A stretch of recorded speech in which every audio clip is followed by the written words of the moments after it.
Est-ce qu'il vous arrive de vous efforcer de surpasser tout le monde autour de vous, de ressentir cette poussée d'adrénaline, cette ambition bouillonnante qui vous pousse à vous surpasser encore et encore? Je suis prêt à parier que oui. Chacun d'entre nous, à un moment donné, a ressenti le besoin de briller, de se démarquer. Mais est-ce vraiment cela qui définit notre valeur? D'accord, laissez-moi vous présenter un concept, le stoïcisme. Vous avez peut-être déjà entendu ce mot. Peut-être l'associez-vous à la dureté ou à la retenue. Mais le stoïcisme est bien plus que cela. C'est une philosophie ancienne, une manière de vivre qui nous enseigne comment naviguer à travers les eaux tumultueuses de nos désirs, de nos ambitions et de nos émotions. Le stoïcisme ne nous demande pas d'abandonner nos ambitions, loin de là. Il nous guide vers une croissance personnelle authentique, vers une excellence qui vient de l'intérieur et non de la comparaison. Permettez-moi de partager une histoire qui mettra tout cela en perspective. Lorsque j'étais plus jeune, j'ai eu un ami appelé Marc. Nous étions tous deux des athlètes passionnés, courant côte à côte, partageant le même rêve de surpasser tout le monde. Un jour, lors d'une compétition particulièrement importante, Marc a trébuché et s'est blessé. C'était une blessure mineure, mais cela signifiait qu'il ne pourrait pas courir pendant quelques semaines. J'ai continué à m'entraîner, à courir, et à chaque pas, je me sentais un peu plus fort, un peu plus rapide. Je ressentais cette sensation grisante de surpasser quelqu'un, même si cet quelqu'un était mon ami. Mais alors que Marc était absent des pistes, il a fait quelque chose d'extraordinaire. Il a commencé à lire sur le stoïcisme. Au lieu de se lamenter sur son sort ou de m'envier, il s'est plongé dans les écrits des grands stoïciens comme Marc Aurèle, Sénèque et Épictète. Lorsqu'il est revenu, il était transformé. Non pas physiquement, bien sûr, il lui a fallu un certain temps pour retrouver sa forme d'athlète, mais mentalement, émotionnellement, spirituellement. Marc m'a parlé de l'importance de se concentrer sur ce que nous pouvons contrôler et de laisser aller ce que nous ne pouvons pas. Il m'a parlé de la valeur de l'introspection, de la compréhension de soi et de la recherche de l'excellence non pas en se comparant aux autres, mais en se surpassant soi-même, jour après jour. Cette blessure, qui aurait pu être un frein pour lui, est devenue un tremplin pour sa croissance personnelle. Et j'ai réalisé quelque chose. Tandis que je m'étais concentré sur la comparaison, sur la course contre les autres, Marc s'était concentré sur la course contre lui-même. Il ne s'agissait pas de surpasser les autres, mais de se surpasser soi-même, d'être la meilleure version de soi-même, jour après jour. C'est cela, le cœur du stoïcisme. Ce n'est pas une philosophie de retenue ou de renoncement, mais une philosophie de croissance, d'excellence et d'intégrité. C'est la compréhension que notre véritable compétition n'est pas avec les autres, mais avec nous-mêmes. Et c'est une compétition que nous pouvons tous gagner. Alors la prochaine fois que vous ressentez ce besoin de surpasser tout le monde, posez-vous cette question. Pourquoi? Est-ce pour briller momentanément ou est-ce pour briller de l'intérieur, pour vous-même et pour toujours? Le choix vous appartient. À présent, plongeons plus profondément dans les enseignements du stoïcisme et comment ils peuvent transformer notre perspective et notre vie. Concentrez-vous sur le progrès interne. Ces mots devraient résonner en vous comme un mantra, un appel à l'action. Dans notre quête insatiable de succès, nous perdons souvent de vue l'essentiel. Nous regardons à l'extérieur, mesurant notre valeur à la lumière des exploits des autres. Mais le stoïcisme nous offre un chemin différent, un chemin plus enrichissant, le chemin vers l'excellence personnelle. Imaginez un moment que vous êtes un sculpteur. Votre bloc de marbre, c'est vous-même.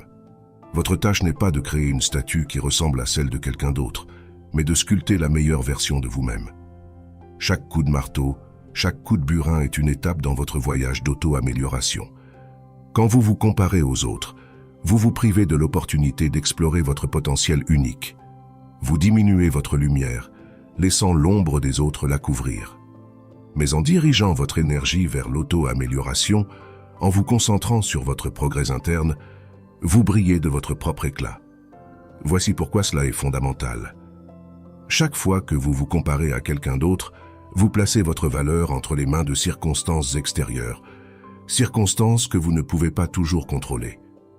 Mais le progrès interne, c'est quelque chose que vous dirigez. C'est quelque chose que vous pouvez saisir, chérir et cultiver, peu importe ce que les autres font autour de vous. Réfléchissez à cela. Qu'est-ce qui est plus satisfaisant? Battre quelqu'un dans une course en raison d'une erreur qu'il a faite, ou terminer une course sachant que vous avez donné le meilleur de vous-même, peu importe le résultat. Maintenant, ne vous méprenez pas. Je ne dis pas qu'il est mauvais de vouloir gagner ou de rechercher l'excellence. Je vous implore cependant de comprendre d'où vient cette excellence. Elle ne vient pas du fait de surpasser les autres, mais de surpasser vos propres limites, de briser vos propres barrières, de réinventer, chaque jour, ce que signifie pour vous être le meilleur. Si vous cherchez une motivation durable, une flamme qui ne s'éteint jamais, tournez votre regard vers l'intérieur. Célébrez chaque petite victoire, chaque progrès que vous faites dans votre voyage personnel, car ce sont ces progrès, aussi minimes soient-ils, qui s'additionnent pour créer une transformation massive. Souvenez-vous de ce mantra. Concentrez-vous sur le progrès interne. Gravez-le dans votre esprit, que cela devienne votre boussole. Et chaque fois que vous sentez le besoin de regarder à l'extérieur, de mesurer votre valeur à travers les yeux des autres, rappelez-vous du sculpteur. Rappelez-vous que votre véritable mission est de sculpter la meilleure version de vous-même, peu importe à quoi ressemblent les autres statues.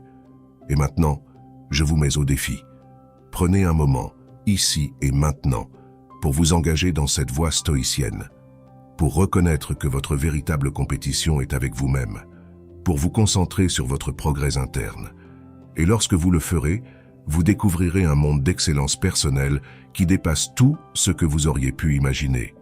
Embrassez la vertu. Ce n'est pas une phrase que vous entendez tous les jours, n'est-ce pas? Mais croyez-moi, si vous voulez vous élever au-dessus de la mêlée, atteindre des sommets d'excellence personnelle jamais imaginés, cela doit devenir votre cri de guerre. Embrasser la vertu n'est pas une option, c'est un impératif. Ce n'est pas un chemin vers l'excellence, c'est le chemin. Pensez-y, dans une mer de talents, de compétences et de qualifications, qu'est-ce qui distingue vraiment une personne? La vertu. C'est ce qui définit votre caractère, forge votre résilience et détermine la substance de qui vous êtes et de ce que vous représentez. Plongeons-nous dans ces vertus essentielles qui conduisent à l'excellence personnelle. La sagesse, ce n'est pas simplement accumuler des connaissances. Il s'agit de savoir quand et comment les appliquer. Une personne sage ne se contente pas de réagir, elle réfléchit, évalue et agit avec discernement. La sagesse vous donne la capacité de voir au-delà de l'évident, de naviguer à travers les tempêtes de la vie avec une clarté inébranlable. Chaque jour, recherchez activement la sagesse. Lisez, écoutez, mais surtout, comprenez. Le courage. Non, je ne parle pas de sauter d'un avion ou de combattre un lion. Je parle du courage de rester fidèle à vos convictions, de défendre ce qui est juste, même lorsque cela n'est pas populaire ou facile. Le courage de dire non quand tout le monde dit oui. Le courage de se tenir debout quand il serait plus facile de se coucher. Posez-vous cette question. Aujourd'hui, qu'est-ce que j'ai fait qui nécessitait du courage? L'autodiscipline, c'est l'arme secrète de l'excellence. Sans autodiscipline, les rêves restent des rêves. Vous avez un plan? Parfait. Mais avez-vous la discipline de le suivre, jour après jour, même lorsque la motivation s'estompe? L'autodiscipline, c'est faire ce qui est nécessaire, même si vous n'en avez pas envie. C'est ce qui transforme l'ordinaire en extraordinaire. Maintenant, ne pensez pas que ces vertus sont réservées à quelques élus. Non, elles sont accessibles à chacun d'entre nous.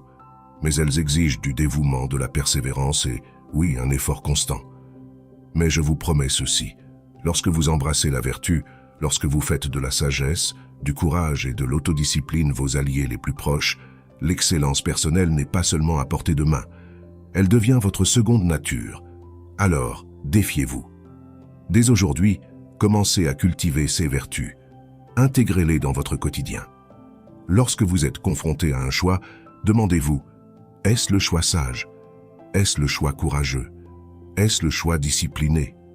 Faites-le, et je vous garantis que le chemin vers l'excellence personnelle, ce sommet que vous visez, deviendra plus clair, plus accessible et infiniment plus gratifiant. Embrassez la vertu. C'est plus qu'un choix. C'est un mode de vie. Embrassez-le et regardez comment votre vie se transforme en une quête inégalée d'excellence. Le détachement de la validation externe. Si vous retenez un seul message aujourd'hui, que ce soit celui-ci. Pourquoi? Parce que le monde dans lequel nous vivons est bruyant, rempli d'opinions, de jugements, d'applaudissements et de critiques.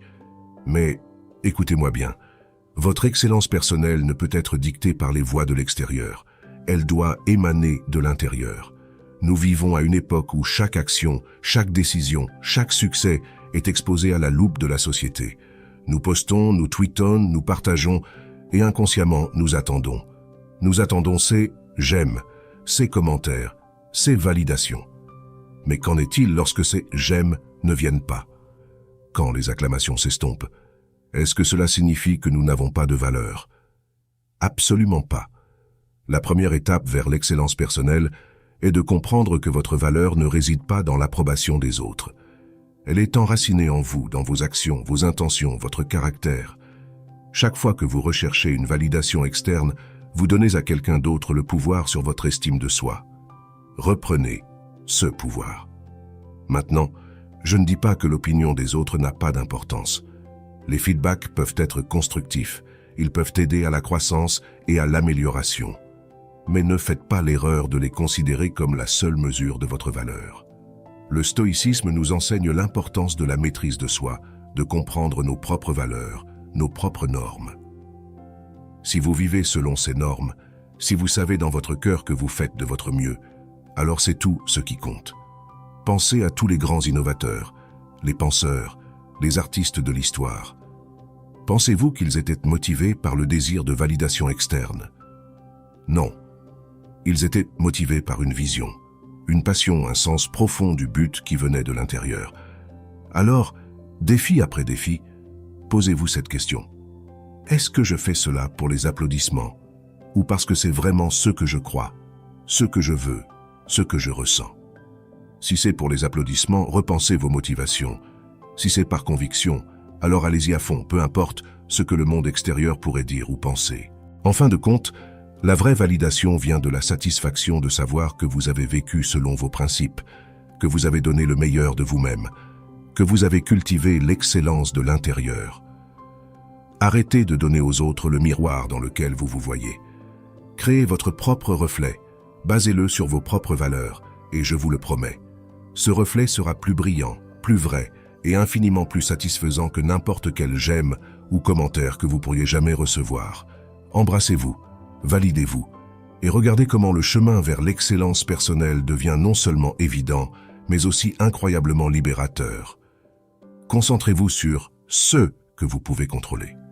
Si vous cherchez la clé, le secret, la formule magique pour une vie d'excellence personnelle, elle est là, juste devant vous.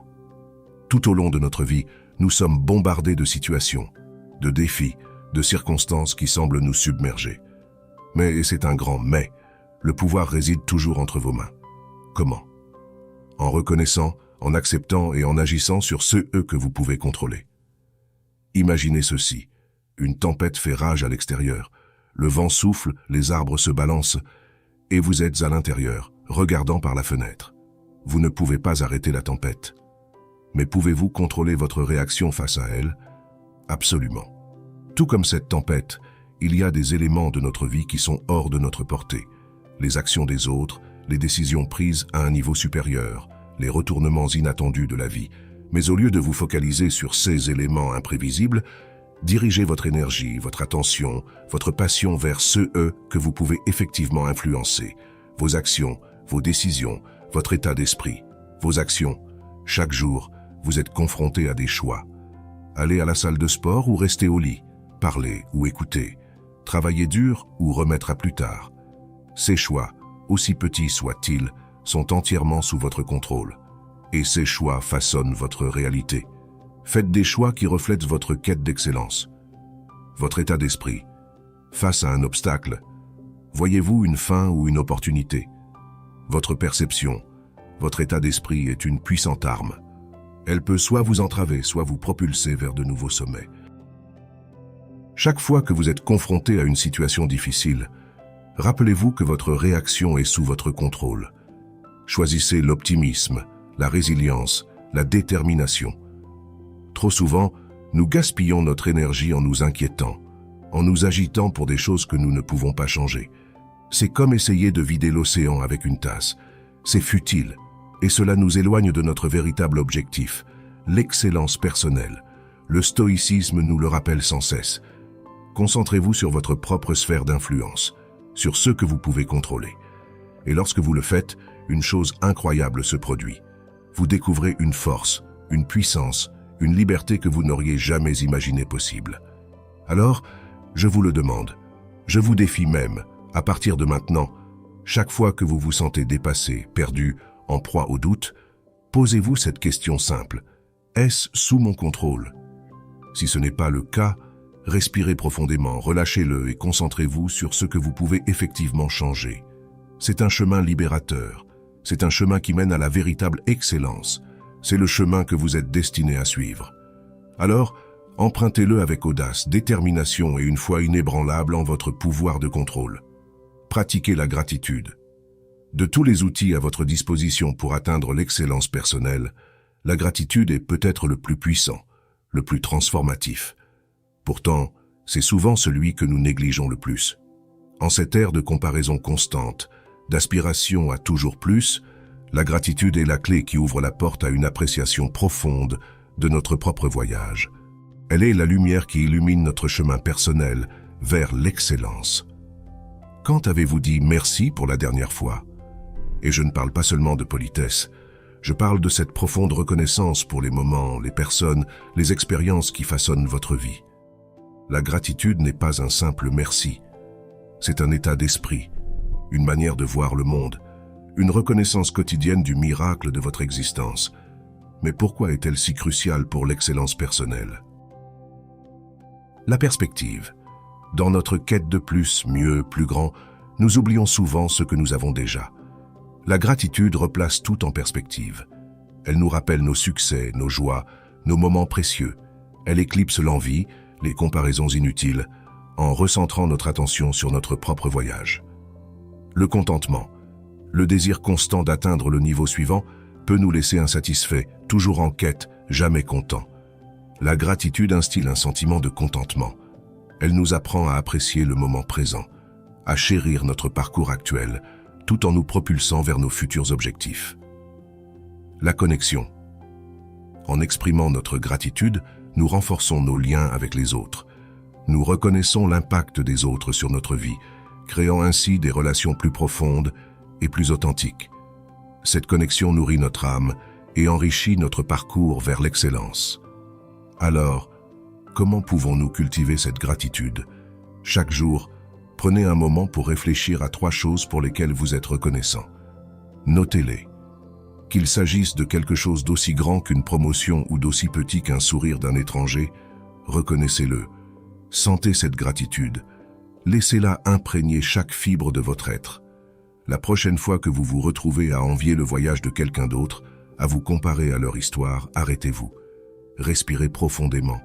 Reconnectez-vous avec votre propre parcours, avec tout ce que vous avez déjà accompli et vécu. Rappelez-vous de tous les moments qui ont fait battre votre cœur un peu plus fort, qui ont éclairé vos yeux d'une étincelle spéciale. Le voyage vers l'excellence personnelle n'est pas une course, c'est un voyage intérieur, fait de moments, d'expériences et de connexions. La gratitude est le carburant qui alimente ce voyage. Elle vous permet de marcher avec assurance, d'apprécier chaque étape et surtout d'aimer profondément, passionnément, joyeusement chaque moment de ce voyage. Alors, pratiquez la gratitude. Faites-en une habitude, un rituel, une célébration quotidienne et regardez comment elle transforme non seulement votre quête d'excellence, mais toute votre vie. Vous êtes toujours là? Bravo, car nous sommes arrivés au cœur de notre voyage, là où tout prend sens. J'espère que votre esprit est éveillé, que votre cœur est touché et que vous êtes prêt à embrasser une vie d'excellence personnelle. Mais avant de partir, attardons-nous un instant sur ceux que nous avons découverts ensemble.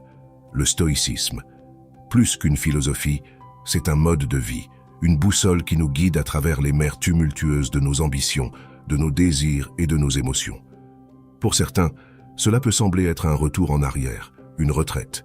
Mais pour ceux qui ont vraiment écouté, pour ceux qui ont vraiment compris, c'est le chemin ultime vers l'avant. Alors, qu'avons-nous appris? Concentrez-vous sur le progrès interne. Votre valeur ne se mesure pas à l'aune des autres, mais à la lumière de votre propre croissance, de votre propre évolution. Ce n'est pas un jeu de comparaison, mais une course personnelle vers le meilleur de soi. Embrassez la vertu, la sagesse, le courage, l'autodiscipline. Ce sont les piliers qui soutiennent votre quête. Ils sont intangibles, immuables, éternels. Ils ne vous demandent pas de regarder à l'extérieur, mais de plonger profondément à l'intérieur. Détachement de la validation externe. Vous n'avez pas besoin de l'approbation du monde pour briller. Votre lumière, votre brillance vient de l'intérieur. Et c'est cette lumière, alimentée par l'authenticité et la vérité, qui brille le plus fort. Concentrez-vous sur ceux que vous pouvez contrôler. Dans ce monde chaotique, cela peut sembler une tâche insurmontable. Mais c'est le secret. Votre pouvoir réside dans votre capacité à choisir, à agir, à réagir. Et enfin, pratiquez la gratitude. Car lorsque vous êtes véritablement reconnaissant pour ce que vous avez, pour ce que vous êtes, vous découvrez un contentement, une paix qui transcende la simple poursuite de l'excellence. Je vous implore, je vous défie même, de réfléchir à votre propre désir de surpasser les autres. Demandez-vous, pourquoi? Qu'est-ce qui me motive vraiment? Est-ce que je suis sur le bon chemin? Et maintenant, considérez ceci, le stoïcisme n'est pas une solution miracle. C'est un guide, une carte que vous devez suivre. Il vous montrera la voie, mais c'est à vous de faire le voyage. Il vous donnera les outils, mais c'est à vous de les utiliser. Alors, êtes-vous prêt à embrasser cette philosophie? Êtes-vous prêt à repenser, à redéfinir, à revitaliser votre quête d'excellence? Je vous laisse avec cette question. Si vous pouviez vivre votre vie sans être entravé par les attentes, les jugements ou les comparaisons, qu'est-ce qui changerait? Comment cela vous libérerait-il pour réaliser votre véritable potentiel? Pensez-y. Méditez dessus. Et si vous ressentez cet appel, cette envie de découvrir plus, de plonger plus profondément dans les enseignements du stoïcisme, n'attendez pas. L'excellence personnelle vous attend. Embrassez-la. Explorez le stoïcisme, vivez-le, respirez-le et regardez comment votre monde se transforme.